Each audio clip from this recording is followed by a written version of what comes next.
Welcome to Bury Talent, the show for young professionals that tears down false beliefs about faith and work so you can unbury your God-given talent right where you are. I'm Ken Freire here with my co-host Patrick Lowndes, and today we're talking about two opposite work cultures. Which one are you living? Because the reality is, Jesus spoke often about the kingdom of God and contrasted it with the norms of his day. But what does that look like in the corporate world or small business of 2025? What things are normal that we overlook instead of actually engage and try to transform in a better way? That's what we're going to talk about today. But first, let's do a quick check-in. Patrick, man, how are you feeling today? It's been a busy week for you. Kind of has. And this week is like not a lot of travel, but it was a lot of meetings, a lot of meeting up with people. But yeah, we're recording this on a Friday. So kind of excited about the weekend coming up.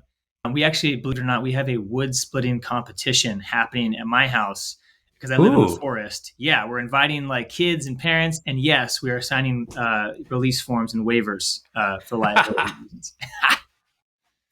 I texted you earlier this morning because, man, I got a lot going on. My wife is going on a retreat, a women's retreat for church. So that means I'm taking care of the 4 kids. So I woke up really early this morning to just start like cranking out work and get stuff done. So I'm like, I'm in go mode today. So if I hear like kids in the background, it's because like you're saying, are you home alone right now doing this podcast? My wife, thankfully, she's still here. Okay, good. I have a deadline before she leaves. Right now.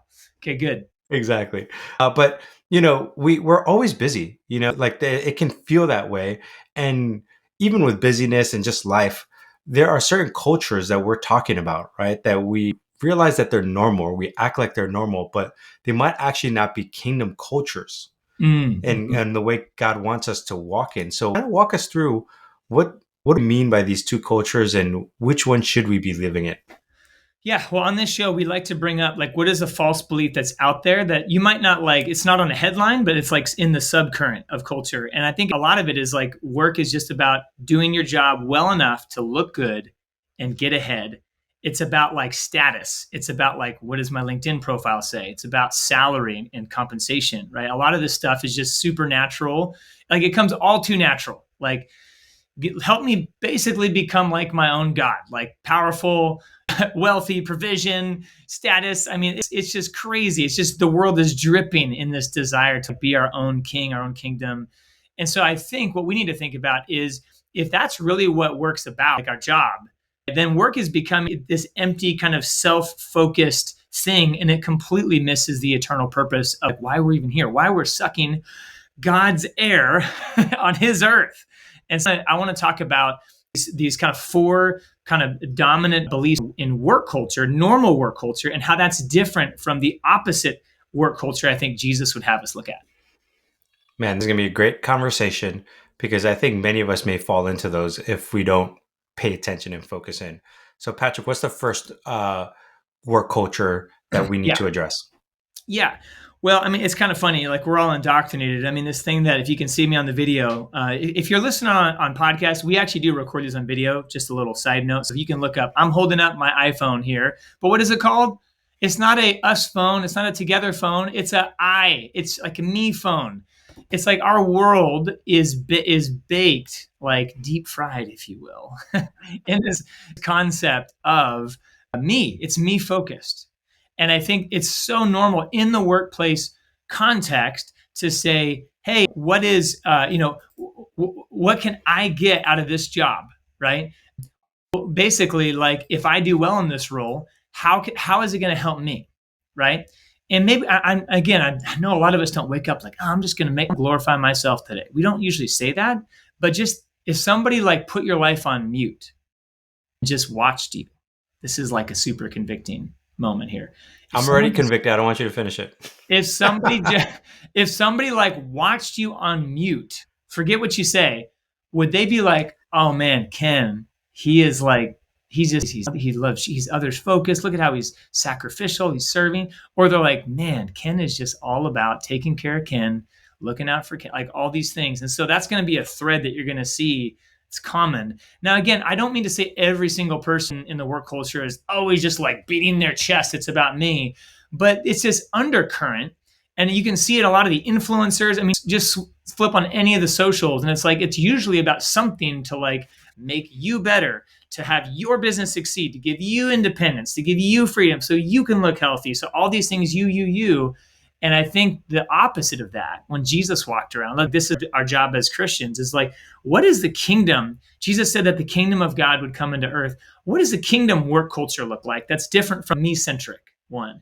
And I think Jesus would be asking the question, how, if I've been given gifts and skill sets, how am I using those to serve others, right? It's a basic of like, I'm loving God and loving people. What does it look like to be service focused in my job? So you might have a job, if you're still in college, you might have like a part-time job on campus. You might be in an internship. You might be in your first several years of work, just trying to kind of show what you can do, right? And let me tell you, like, you have an opportunity today to be either me focused in my job and the tasks that I'm working on to build up your ego and identity, or you could be more service focused. Who can I serve today? How can I give of my time today? Maybe it means like you're going to help your coworker on a project, or you're going to check in with your boss and like just in a small way serve them today. That's going to look like you giving a bit of your time or your focus to someone else. So that's number one, is like a me-focused employee, which is like the world's way of doing things, or like the kingdom culture of serving people. That's number one. What do you think? And what's crazy about that is that like when you start to think about me versus serving other people, when you start serving other people, they might actually get the praise and the accolades and the recommendations versus you. Yep. And that, some of us love that. Some of us want the attention. Some of us want the praise, but you're not going to get that, which actually leads to the second work culture that we need to walk through. So walk us through that, man. Yeah. So, okay. Number two, a normal work culture, very natural. It's not necessarily bad. I just want to contrast it from how the kingdom might look at this. Normal work culture is, the second point is all about delivering my work, right?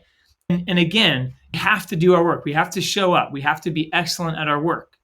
But if your responsibility stops after you deliver your work, after your project gets submitted, after your analysis is done, right? If it stops and then you're in the team meeting and you want to like call attention to like, hey, I delivered it yesterday at 5:00. Did you see what I delivered? Right? That sounds a little bit like the first point, right? Do you see what I delivered? Right. And it's a little bit like, you're kind of like, hey, like, yeah, don't praise me, but like praise me. Right. It's like self-glory focused. It's the humble brag, right? We used to say Yeah. that back in the day. Yeah, exactly. And again, I don't want people to hear this and be like, Patrick's saying we shouldn't deliver our work. No, you deliver your work. That's great. But let me tell you, here's how the kingdom, I think, would do this differently. The kingdom would not only deliver your work, be excellent at your work, be competent at your job, but here's what's key. Because Jesus modeled this for us, it's the self-sacrificial pointing to the team, helping the team win, right? So for example, most of us are on a team, whether it's like you and your boss together working as a team, or maybe your whole team as a team. The kingdom way is, how is this going to help the team win, the community win? And I wouldn't even have to say this to a lot of people coming in from more of like an Eastern or more communal-based culture, right? I wouldn't even have to talk about this point, because many people have it ingrained like, no, like it's for our family's honor. It's for our family's, it's for our community success. But here in the individualistic West, it is so individual focused. It's really hard work to be like, no, what matters is that not that I got my deadline done, but that the whole team is succeeding together. And so the second point is not only your service focus in the kingdom, but how am I helping my whole team win? And hey, maybe I got my thing done, which is cool if you got it done. Pat yourself on the back in your prayer closet, not in front of the team in the team meeting. How do I help the rest? Did my team get the thing done? Is the big question, Ken, right? And I think if Jesus was in our work environments, he would be concerned like with, how's the whole team? How's my whole department? How's my whole division doing? Yeah. I remember working at a nonprofit. I think it was my first year there. I had a supervisor, and she was probably one of the most amazing supervisors I have had to this day, actually. And her name was Ava. And I remember we were just crushing in the call center as a team. I mean, just completely, like, just doing a great job. We're hitting our numbers. And I remember someone asking her, what do you think is success? Like, how are you guys hitting these numbers? And I'm used to the manager and the boss just taking all the glory. And I just clearly remember she's like, oh, well, you know what? It's because of this person right here. This is what they're doing. And look at what they found here. And look at all this stuff that she's pointing to all of us, interns and staff, and telling us how great we're doing. And in the back of my mind, I'm like, wait a minute, but you also set up all these processes for us. She could have easily taken all the credit, but she didn't. She just was showing how the team did it. And I just remember that moment because I said, oh, that's what a good leader does. Yeah. I'm going to emulate that. And every time something's successful, the thing that I think is, and this is a great leadership tip for a lot of you who are listening to this, whenever you have a success, make sure the team gets the praise. And whenever there's a failure, you own the failure. As the leader. Yeah. Especially if you're the one. Mm-hmm. Yeah, exactly. And I just remember that. And that's how I always live. And I'm like, oh, we messed up. Yeah, that was on me. This is what I didn't do. I didn't set up my team this way. I didn't take care of them this way. Okay. And that's just immensely helpful. But when there's good, I'm always showing that the team did it. It's not about me. It's about them.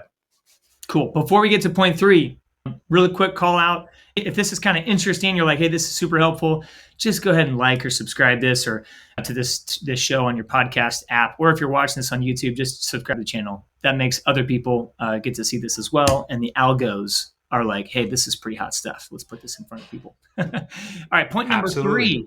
Point number 3. What does normal work culture say? Often it is doing just enough, right? Normal work culture is like, man, what's my quota? What's my goal? When is that project due? Maybe, I got to work in this job at this hourly rate. And then I punch the clock and go home. It's focused on kind of doing just enough to kind of get the job done so that I can, again, it might not, people aren't showing up to work like, what's the least amount of work I can do today, right? You probably heard this about water. Like water finds the lowest spot, the easiest path of least resistance. And as humans, we're like that sometimes. We're like, man, how do I just slip through this day, make it nice? Easy? I'm tired, right? Aren't we all tired? And so doing just enough, right? So I could like check my boxes. I could get onto my real jam, my real vibe, the thing that I like to do to hang out. And I just want to tell you, like, that's not the picture that Jesus gives us of the kingdom as he laid it out. I mean, one of the best examples is like in Matthew 5, Jesus is talking about, so in his day, the Jews were like, hey, you're going to be walking along. There was a law. If a Roman soldier asks you to carry their gear for 1 mile, you had to do it. Otherwise, like, I don't know the actual penalty, but like you had to carry the stuff for 1 mile. That was the rule. Right. And Jews knew this. They hated it. They despised it. I mean, imagine like these are your captors and like sort of overtaking you and overlording. And you know what Jesus said? He's like, when they ask you to carry it 1 mile, they're like, yeah. They're like, what? Throw stuff in the dirt, rub it in the dirt. Jesus is like, actually carry it 2 miles. And man, it's so convicting. So the way of the kingdom, the thing that's opposite is not just doing the minimum, not just knocking out your job, but going above and beyond and saying, hey, I nailed my job. I did what you asked me to do. But what else can I do? How else can I help? I actually am trying to work on this even in my own home. Sometimes with my wife, like she's trying to get all the kids out the door. And I'm like, oh, cool. Like you asked me to make lunches. Cool. The lunches are done. And one part is like, all right, I'm good. Let me get back to my stuff. But then sometimes God's spirit is like, bro, like, what are you doing? Slow down. And help her get in the car, help the kids get in the car. And so I've just been trying to get in this habit personally of like, hey, honey, what else can I do to help? How else can I be helpful? Right. And that question, she knows that it's hard. Sometimes it's hard because like I'm driving, and then I stop my whole day to kind of help them like get in the car. And if you're listening, you don't have kids, trust me, it's a thing. Like you can't, 5 kids, lunch, like bags, shoes, jackets. Oh my goodness.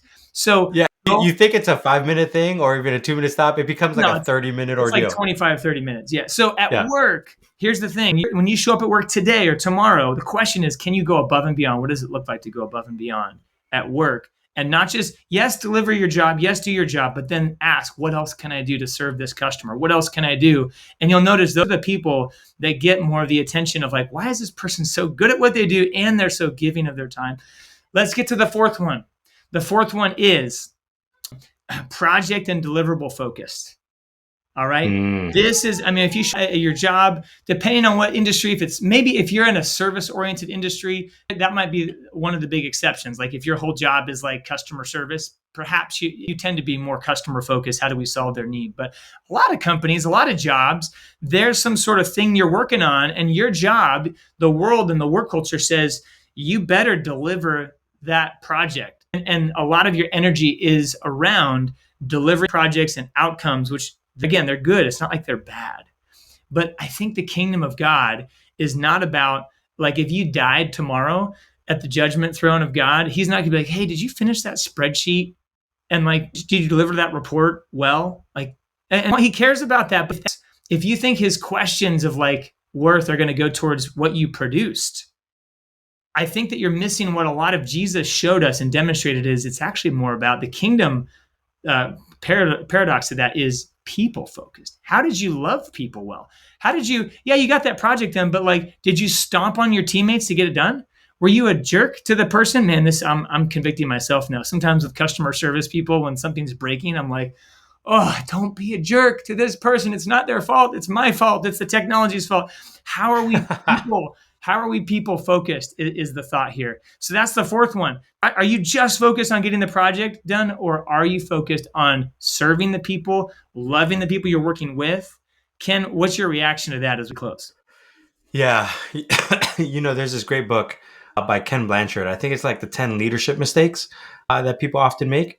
And one of them, he uses different terminology, but it's people, work, paper, is people. And so many of us can focus on the paperwork, like, oh, I got to get this done because this is my job. But you don't realize who you're hurting. And you don't realize that, like, it's the people that actually get the results done. So I always want to be mindful of that, because I think you and I both drivers. I could be so focused. And sometimes this happens to the detriment to my family, right? I'm like so focused on working or getting something done. My wife is like, Ken, you need to be a little bit more gentle with the kids. They're not 18. They're not your employees. And I'm like, they will be one day. Let's go. Like, and she's like, no, no, no. I'm like, you're right. You're right. I got to slow down, because it's not about checking the boxes all the time. And don't hear what we're not saying. Okay. We're not saying don't work. We're not saying don't check the boxes stuff. You should be working with, like, you're working for the Lord, right? Everything do it with excellence. At the same time, making sure that people are always involved with any type of project that you're doing. How are you dealing with them? I love how you were talking about customer service. There are sometimes people who I'm like, you have no idea what you're doing in your job and you're driving me nuts right now. Find me someone more competent. And I have to slow down, and I'm like, it's not their fault. They're trying their best. Let me calm down. So that's my reaction to that. I'm going to leave you with the last thought. We're wrapping up here. Yeah. So again, the lie that we're tempted to believe is like work is all about me. It's my image. It's my survival, right? It's my paycheck, my career progression, right? And to some degree it is.